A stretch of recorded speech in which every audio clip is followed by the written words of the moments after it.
Hello students, today we are going to discuss group theory. यहाँ मैं आपको बहुत ज़्यादा डेफिनेशंस नहीं बताऊंगी, मेन आपको इसका कंसेप्ट जो है वो मैं आपको एक्सप्लेन करूँगी. जैसे ही हम ग्रुप थ्योरी पर जाते हैं, ग्रुप के बारे में डिस्कस करते हैं, तो first of all we should know about algebraic structure.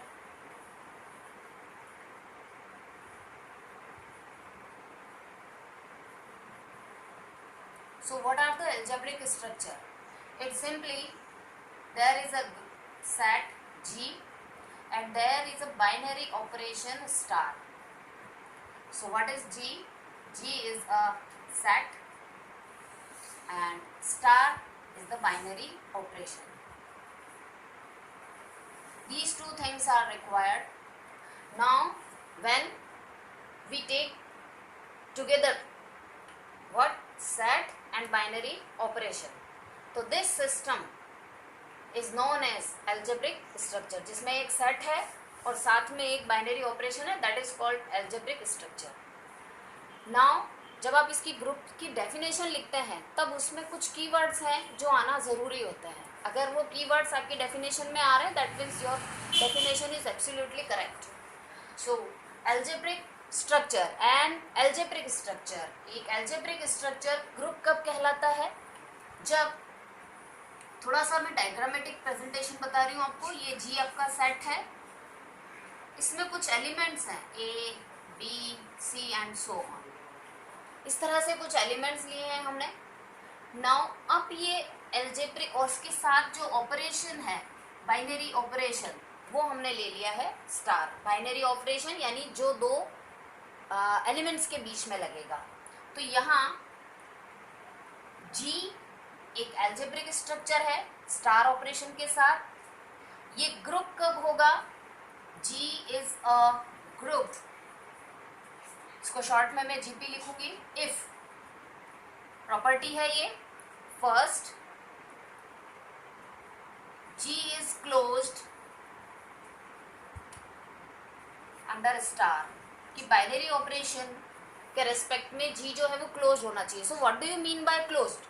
Closed का मीनिंग है कि for all A B belongs to G. इस सेंटेंस का मीनिंग क्या है कि आप कोई भी दो एलिमेंट ए और बी में लें, G में लें ए और बी एलिमेंट, और इसमें जब आप ये बाइनरी ऑपरेशन लगाते हैं ए स्टार बी, इससे एक नया एलिमेंट मिलेगा डेफिनेटली. जिस तरह से मल्टीप्लाई करने पर 3 को 4 से मल्टीप्लाई करेंगे तो कितना मिलेगा? 12. लाइकवाइज ए बी को हम स्टार ऑपरेशन से जब हम सॉल्व करेंगे तो एक नया एलिमेंट मिलेगा. सपोज यहाँ लिख लेते हैं हम new element A star B. Then it must be belongs to G. तो जो नया एलिमेंट है वो भी किस में आना चाहिए? G में. तब हम कहेंगे कि G इज क्लोज. और ये चीज सारे ही एलिमेंट के लिए होनी चाहिए. Therefore we are putting here for all sign. Now second, G is associative.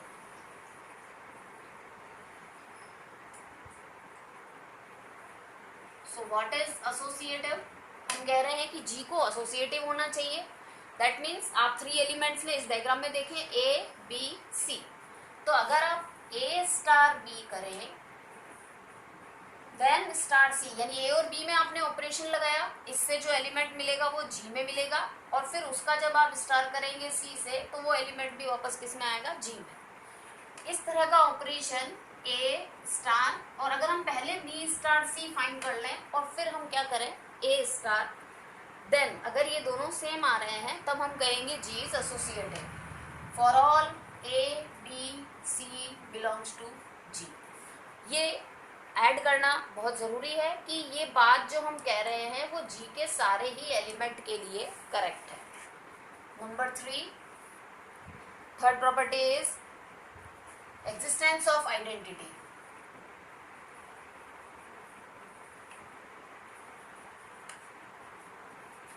So what is the existence of identity?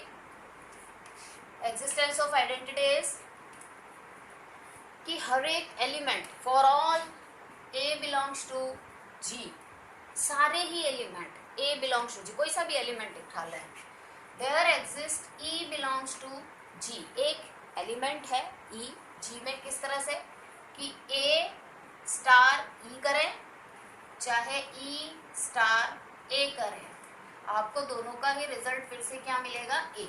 तो हम आइडेंटिटी किसको कहते हैं कि हम उस आइडेंटिटी एलिमेंट को अगर ग्रुप के किसी एलिमेंट से हम ऑपरेट करें तो हमें रिजल्ट में फिर से वही एलिमेंट मिले तो हम उसको कहेंगे identity element. And last one is inverse of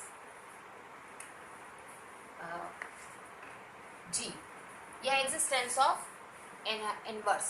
So what is the inverse element?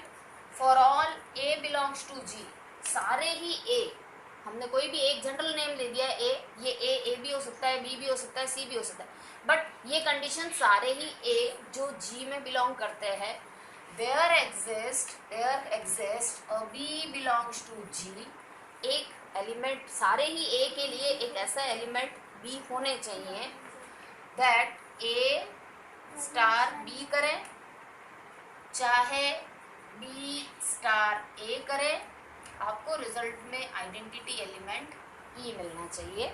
इसको हम कहेंगे इनवर्स ऑफ G। इन दो चीज़ों को समझने के लिए, for example existence of identity की अगर अपन बात करते हैं तो प्लस के लिए एडिशन जो हम करते हैं उसके लिए आइडेंटिटी एलिमेंट क्या होता है, फॉर एग्जांपल 3 में हम क्या ऐड करें कि फिर से 3 मिलेगा, डेफिनेटली 0, तो 0 is called identity for what operation, addition. Likewise for multiplication के लिए आइडेंटिटी एलिमेंट क्या होता है, 1 को किसी भी नंबर से मल्टीप्लाई करें फिर से वही नंबर आएगा। अगर हम इनवर्स की बात करते हैं तो 3 में हम क्या ऐड करें कि हमको 0 मिले, क्योंकि प्लस की आइडेंटिटी क्या होती है, 0, एज वी हैव डिस्कस्ड। सो 3 में हम क्या ऐड करें कि हमको 0 मिले, तो डेफिनेटली -3, तो 3 का इनवर्स कितना हुआ, -3। लाइकवाइज हम आगे और इस पर डिस्कस करेंगे। नेक्स्ट हम एक क्वेश्चन करते हैं इसको समझने के लिए अच्छे से।